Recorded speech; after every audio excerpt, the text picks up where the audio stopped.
आकर के एक समय श्री भूत भावन भगवान भोलेनाथ एवं माता पार्वती के साथ मृत्यु लोक में पधारे। भ्रमण करते करते दोनों विदर्भ देशांतर्गत अमरावती नाम की एक अति रमणीक, उस अमरावती नगरी में अमरापुरी के सदृश सब प्रकार के सुखों से परिपूर्ण थी। वह उसमें वहां के महाराज द्वारा बनवाया हुआ अति रमणीक शिव जी का एक सुंदर मंदिर था। भगवान शंकर मां भगवती के साथ उस मंदिर में निवास करने लगे। एक समय की बात है कि माता पार्वती भगवान भोलेनाथ को प्रसन्न देख करके मनोविनोद करने की इच्छा से बोली कि हे देवादिदेव महादेव, आज तो हम दोनों चौसर खेलेंगे। शिव जी ने प्राण प्रिया की बात को मान लिया और चे का श्राप दे दिया। भोलेनाथ ने माता पार्वती को समझाया, परंतु ब्राह्मण को कोढ़ी होने का उन्होंने श्राप दे दिया। कुछ समय बाद माता पार्वती जी श्राप बस पुजारी के शरीर में कोढ़ पैदा हो गया। अनेक प्रकार से वह दुखी रहने लगे, कष्टों को भोगते हुए बहुत दिन हो गए। तब एक दिन देवलोक से अप्सराएं वहां शिव जी का पूजन करने के लिए आई, तो उन्होंने दया भाव कारण पूछा, तो पुजारी जी ने निसंकोच सारी बात उनको बतला दी। अप्सराएं बोली कि हे पुजारी जी, अब तुम अधिक दुखी मत होना, भगवान शिव तुम्हारे कष्टों को अवश्य दूर कर देंगे। तुम सब व्रतों में श्रेष्ठ हो, 16 सोमवार का व्रत करो। भक्ति भाव अप्सराओं से विनम्र भाव से 16 सोमवार व्रत की कथा पूछी। अप्सराओं ने बताया कि सोमवार को भक्ति भाव के साथ व्रत करें, स्वच्छ वस्त्र पहने, संध्या उपासन के बाद आधा सिर गेहूं का आटा लेकर के उसके 3 अंग बनाएं। घी, गुड़, धूप, दीप, नैवेद्य, पूंगी, फल, बिलपत्र, जनेऊ, चंदन आदि अक्षत द्वारा भगवान शिव देवादिदेव महादेव का पूजन करें। तत्पश्चात 3 अंगों में से एक शिव जी को अर्पण कर दें। प्रसाद समझ करके उपस्थित भक्तों में बांट दें और स्वयं प्रसाद ग्रहण करें। इस विधि से जो 16 सोमवार का व्रत करता है और 17वें सोमवार को पाव से गेहूं का पवित्र आटा ले, बाटी बनाए, उसमें घी गुड़ मिला करके, चूरमा आदि बना करके भगवान भोलेनाथ को भोग लगा करके उपस्थित भक्तों में बांट दे और स्वयं प्रसाद ग्रहण कर ले, तो शिव जी की कृपा से उसके सारे मनोरथ अवश्य पूर्ण हो जाते हैं और वह स्वर्ग की ओर चला जाता है। इस तरह ब्राह्मण ने व्रत किया था। भगवान शिव की कृपा से वह रोग से मुक्त होकर के आनंद से रहने लगे। कुछ दिन बाद शिव जी और माता पार्वती पुनः उस मंदिर में पधारे। ब्राह्मण को निरोग देख करके पार्वती ने ब्राह्मण से रोग मुक्त होने का उपाय पूछा, तो ब्राह्मण ने 16 सोमवार का व्रत की कथा सुनाई। तो माता पार्वती जी ने अति प्रसन्न होकर के ब्राह्मण से व्रत की विधि पूछ करके स्वयं व्रत किया। व्रत को तैयार हो गई और व्रत करने के बाद उनकी मनोकामना पूर्ण हुई तथा उनके रूठे हुए पुत्र स्वामी कार्तिकेय जी माता के आज्ञाकारी हो गए। कार्तिक जी का यह विचार परिवर्तन देख करके रहस्य जानने की इच्छा से स्वामी कार्तिकेय ने अपनी माता से पूछा कि हे माता, आपने ऐसा कौन सा उपाय या व्रत किया जिससे मेरा मन आपकी ओर आकर्षित हुआ है। माता पार्वती जी ने वही 16 सोमवार व्रत कथा उनको भी सुनाई। तो कार्तिक जी ने कहा कि हे माता, मैं भी इस व्रत, क्योंकि मेरा प्रिय मित्र ब्राह्मण बहुत दुखी दिल से परदेश गया है, हमें उससे मिलने की इच्छा हो रही है। तो कार्तिक जी ने यथाविधि उस व्रत को किया तो उनका प्रिय मित्र उनको मिल गया। आकस्मिक मिलन के भेद में कार्तिक जी ने पूछा, तो वह बोले कि मित्र, हमने तुम्हारे मिलने की इच्छा से 16 सोमवार का व्रत किया, जिससे तुमसे हमारी मुलाकात हुई। अब तो ब्राह्मण मित्र को भी अपने विवाह की बड़ी चिंता हुई और उसने भी कार्तिक जी से यह व्रत की विधि पूछ करके यथाविधि 16 सोमवार का व्रत किया। व्रत के प्रभाव से जब वह किसी कार्यवश तो वहां के राजा ने अपनी लड़की का स्वयंवर रखा था। राजा ने प्रण किया था कि जिस व्यक्ति के गले में सब प्रकार श्रृंगारित हथनी जयमाला डालेगी, उसी के साथ में अपनी प्यारी पुत्री का विवाह करूंगा। शिव जी की कृपा से वह ब्राह्मण भी स्वयंवर देखने की इच्छा से उस राज्य सभा में जाकर के एक ओर बैठ गया। भगवान की कृपा से नियमित समय पर वह हथनी आई और उसने जयमाला उस ब्राह्मण के गले में डाल दी। राजा ने अपनी प्रतिज्ञा के अनुसार बड़ी धूमधाम से अपनी कन्या कर दिया। ब्राह्मण बहुत ही प्रसन्न हुआ और धन धान्य सम्मान से देकर के संतुष्ट किया। ब्राह्मण सुंदर राजकन्या को पाकर के अपना जीवन व्यतीत करने लगा। तब एक दिन राजकन्या ने अपने पति से प्रश्न किया कि हे प्राणनाथ, आपने ऐसा कौन सा भारी पुण्य किया था कि जिसके प्रभाव से हथिनी ने अन्य राजकुमारों को छोड़ करके आपको ही वरण किया। तो वह ब्राह्मण बोला कि हे प्राण प्रिय, मैंने अपने मित्र कार्तिक जी के कथन अनुसार 16 सोमवार का व्रत किया था, जिसके प्रभाव से मुझे तुम जैसी प्राण प्रिय रूपवान पत्नी प्राप्त हुई है। व्रत की महिमा को सुनकर के राजकन्या को आश्चर्य हुआ और वह भी पुत्र की कामना से इस व्रत को करने लगी। शिव जी की कृपा से उसके गर्भ में एक अति सुंदर सुशील धर्मात्मा और विद्वान पुत्र उत्पन्न हुआ। माता पिता दोनों उसका देव पुत्र समझ करके लालन पालन करने लगे। तब एक दिन उस पुत्र ने अपनी माता से प्रश्न किया कि हे मां, तुमने ऐसा कौन सा भारी व्रत या तप किया जिससे मेरे जैसा गर्भ से उत्पन्न हुआ है। तो माता ने 16 सोमवार व्रत विधि पुत्र को भी बतलाई।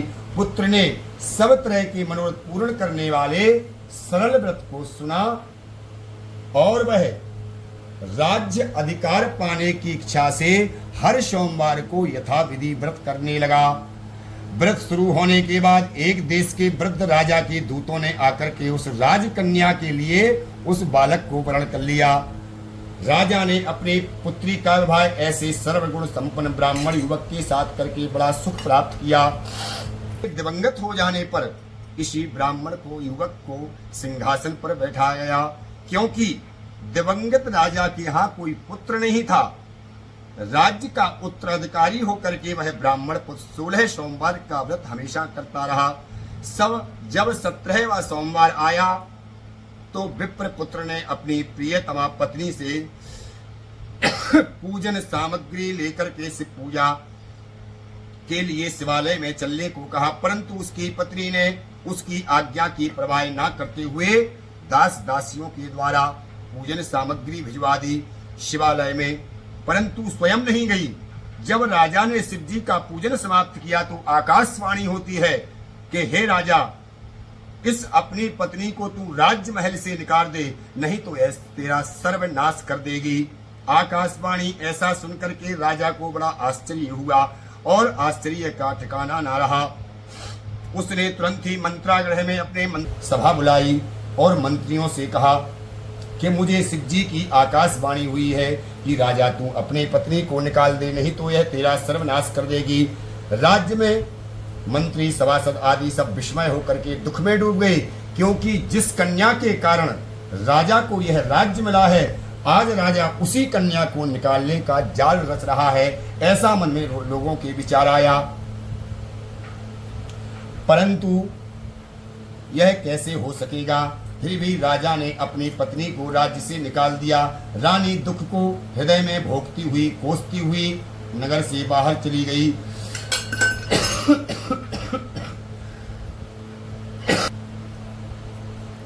बिना परित्राण फटे हुए वस्त्र पहन करके भूख से दुखी धीरे धीरे चल करके वह एक ग्राम में पहुंची। वहां एक बुढ़िया सूत काट करके बेचने जाती थी। रानी की करुण दशा देख करके उस बुढ़िया ने कहा, चल तू मेरा सूत बिकवा दे, मैं बहुत वृद्ध हूँ, भाव नहीं जानती हूँ। यह बात सुनकर के बुढ़िया के सिर से सूत की गठरी उतार करके उसने अपने सिर पर रख ली। थोड़ी देर बाद एक ऐसी आंधी आई कि बुढ़िया की वह सूत की पोटली उड़ गई। बेचारी बुढ़िया पछताती रह गई और रानी को अपने से दूर रहने को कहा। इसके बाद वह एक तेली के घर गई। शिव जी की प्रकोप के कारण सब उसके मटके चटक गए। क्षण भर में तेली ने भी अपने घर से रानी को निकाल दिया। वह अत्यंत दुख पाती हुई रानी एक नदी के तट पर गई तो नदी का समस्त जल सूख गया।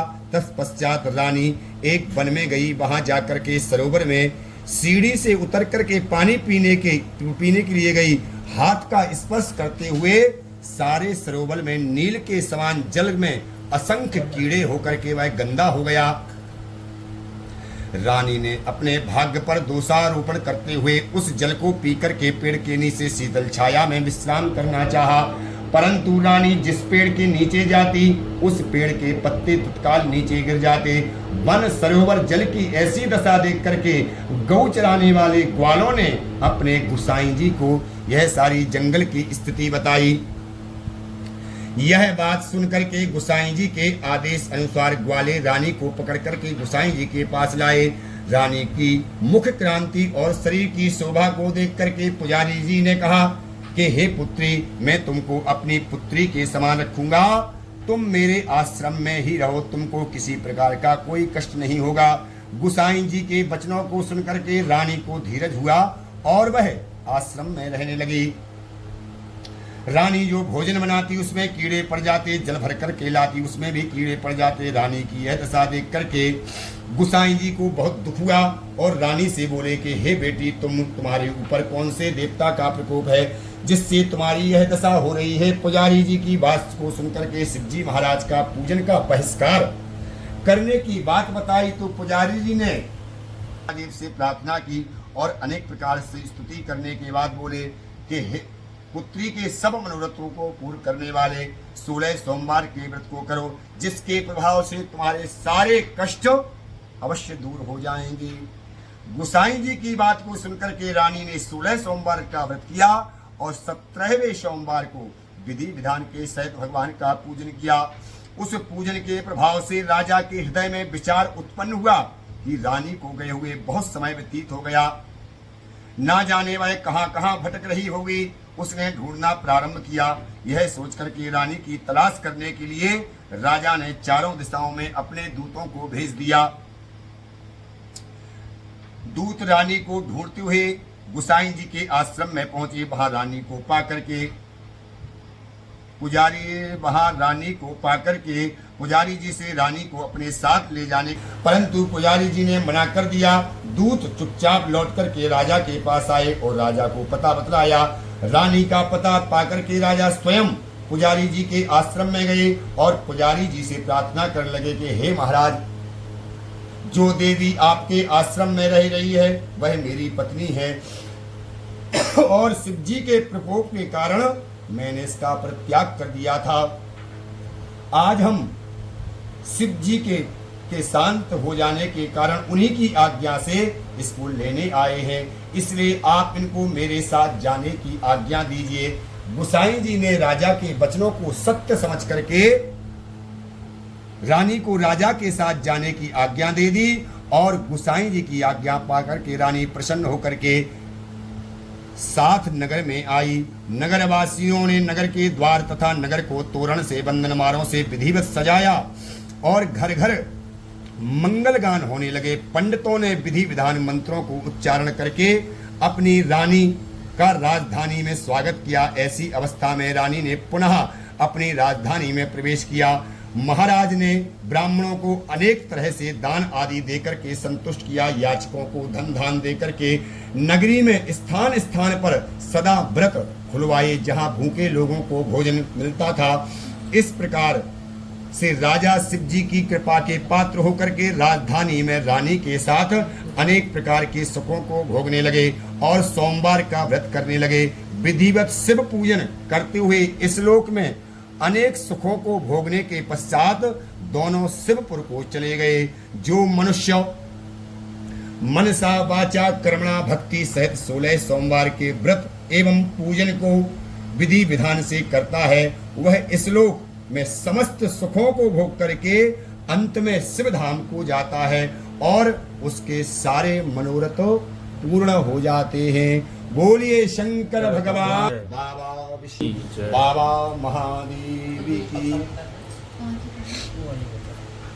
आरती की तैयारी अच्छा बने। हम 1 मिनट का रेस्ट लेंगे, लघु शंका करेंगे।